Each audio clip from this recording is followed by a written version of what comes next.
Masyarakat pertanian sangat menghormati dewa, langit dan bumi.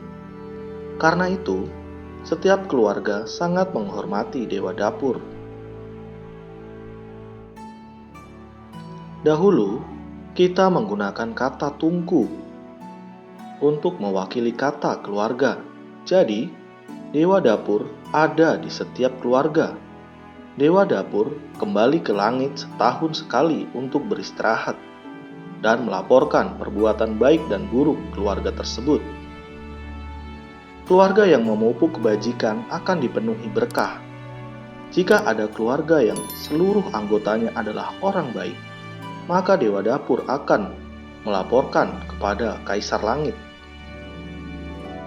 Jika ada keluarga yang seluruh anggotanya sering berselisih dan tidak mementingkan nilai moral, dewa dapur juga akan melaporkan bahwa keluarga itu banyak berbuat jahat, sehingga keluarga itu terus dilanda bencana.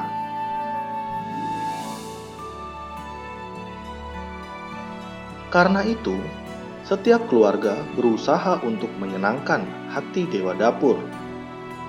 Setiap tahun, dewa dapur kembali ke langit pada tanggal 24 bulan 12 Imlek. Pada hari itulah, orang-orang mulai melakukan pembersihan dan mengantar dewa dapur. Orang-orang mengantar dewa dapur kembali ke langit dengan hati penuh sukacita dan ketulusan. Inilah pandangan orang-orang pada zaman dahulu. Pada dinasti Ming, ada seorang terpelajar yang kurang mampu. Dia sangat berpengetahuan, tetapi selalu gagal dalam ujian negara.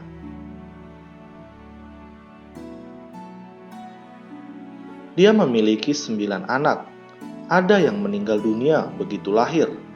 Ada juga yang meninggal dunia pada usia dini. Di antaranya, ada seorang putra yang hilang, hanya tersisa seorang putri di sisinya. Orang terpelajar yang kurang mampu ini berulang kali gagal dalam ujian negara. Selain itu, dia juga kehilangan banyak anak.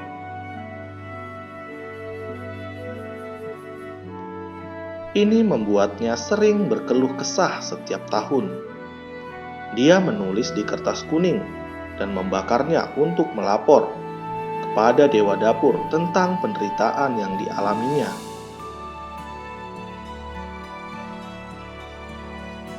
Suatu malam, dia bermimpi tentang dewa dapur.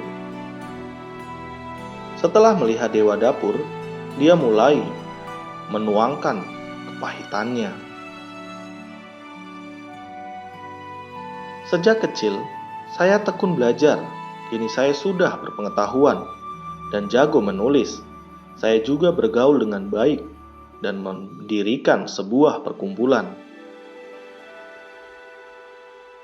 Saya juga mengajari orang lain secara gratis dan membantu orang menulis surat.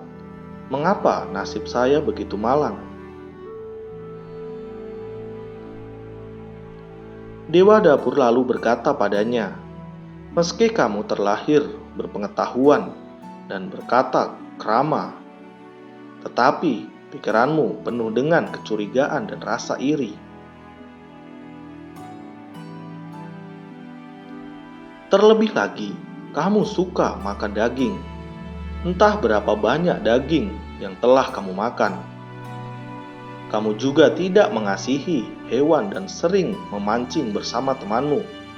Kamu telah menciptakan banyak karma buruk. Untuk memperbaiki nasibmu, kamu harus menggunakan kemampuanmu untuk menulis artikel yang bermanfaat. Tulislah kisah hidupmu yang sebenarnya, termasuk semua keluh kesah dan niat jahat dalam pikiranmu." Setelah mendengarkan kata-kata itu, dia terbangun. Dia pun mulai berintrospeksi diri. Dia memang terlihat penuh tata krama, tetapi sering diam-diam menjebak orang lain. Meski terlihat memahami banyak hal dan prinsip kebenaran, tetapi dia menulis banyak artikel yang tidak baik bagi orang lain. Karena itu, dia mulai memperbaiki diri. Dia bahkan bervegetarian. Saat muncul pikiran buruk lagi, dia lekas bertobat di hadapan Buddha.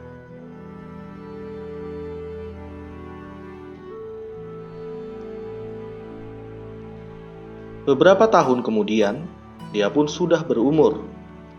Dia akhirnya lulus dalam ujian negara dengan peringkat tertinggi.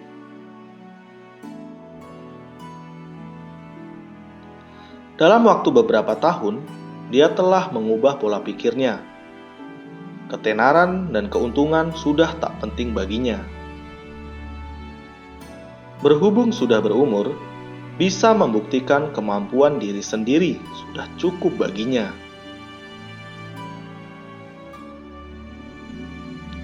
Karena itu, dia melepas jabatannya dan kembali ke kampung halamannya. Dia mendampingi istri dan anaknya hingga akhir hayatnya.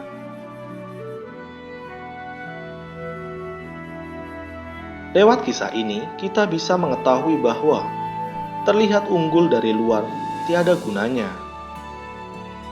Kita harus membina cinta kasih, welas asih, sukacita, dan keseimbangan batin.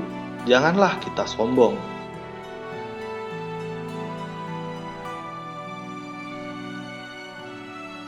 Dalam kehidupan sehari-hari, kita seringkali membesarkan ego. Saat menghadapi semua orang dan hal, kesombongan dapat membuat kita menciptakan karma buruk. Kesombongan merupakan tabiat buruk yang terbawa sejak lahir. Banyak kejahatan yang timbul dari kesombongan. Karena itu, kita harus senantiasa waspada.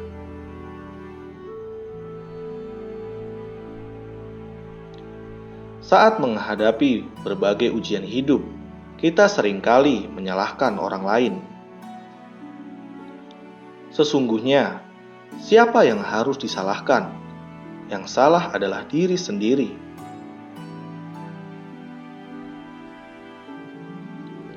Entah berapa banyak karma buruk yang kita ciptakan di kehidupan lampau, di kehidupan sekarang. Kita mungkin telah menciptakan berbagai karma buruk, tetapi kita tidak menyadarinya. Kita egois dalam segala hal, tidak membiarkan orang lain mengambil keuntungan dari kita, dan selalu ingin berada di atas angin. Kita tidak menyadari pola pikir kita yang seperti ini.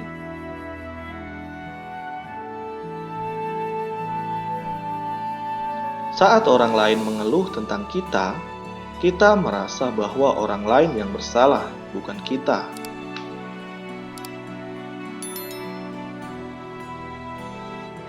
Kita merasa heran mengapa orang-orang menyalahkan kita yang bertindak sesuai prinsip kebenaran.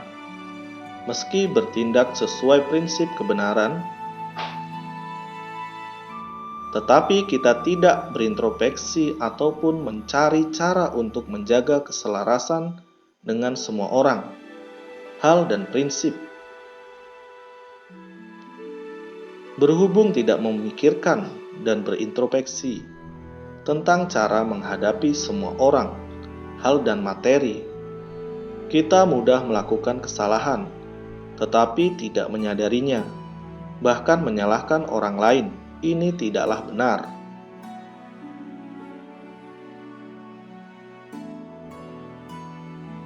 Semoga video ini bermanfaat buat teman-teman semuanya. Semoga kita selalu membina diri ke arah yang lebih baik. Terima kasih.